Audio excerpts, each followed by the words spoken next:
हाग्रामा बिथांनि सरकारावहाय मैया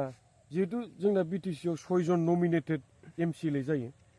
दा 6था गुबुन गुबुन हारि माहारिफोरनिफ्राय 6 जन एमसिएलए जोङो नमिनेट खालामनायखौ नुदों राजबंशी कमिउनिटिनिफ्राय परमेश्वर रय राभा कमिउनिटिनिफ्राय रतन चन्द्र राभा गरखा कमिउनिटिनिफ्राय नन्दलाल मगर कच कमिउनिटिनिफ्राय श्रीमती हेमप्रभा देवी आरो कलिता कमिउनिटिनिफ्राय अजय कुमार हाजरिका सरनिया कछारी कमिउनिटिनिफ्राय रिदीप कुमार देखा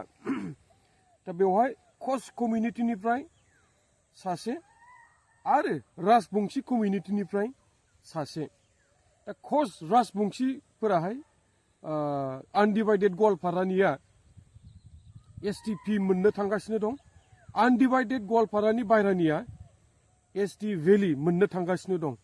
दा जुदि कच आरो राजबंशीया मोनसेल' हारिबा मारै दा एमसिएलए नमिनेट जानायाव राजबंशी कमिउनिटिनिफ्राय सासे आरो कच कमिउनिटिनिफ्राय सासे मारै जाखो थारैनो कच राजबंशीया आलादा आलादा हारिमार नामा जोङो जिहेतु जोङो जुदि मेघालयनिखौ नायो अब्ला कच हारिया रिकगनाइज मोनसे ट्राइबेल कमिउनिटि आरो जों जेब्ला वेस्ट बेंगलनिखौ नायो अब्ला राजबंशीया मोनसे हारि आरो राजबंशीया अफिसियेल लेंगुवेजबो थारैनो जुदि बिथांमोना गुबुन गुबुन मोननै हारिबा मारै मोनसे हारि हिसाबै सरकारा बिथांमोननो एसटि होनो नागिरखो बे मोनसे बिराद गिदिर सोंलु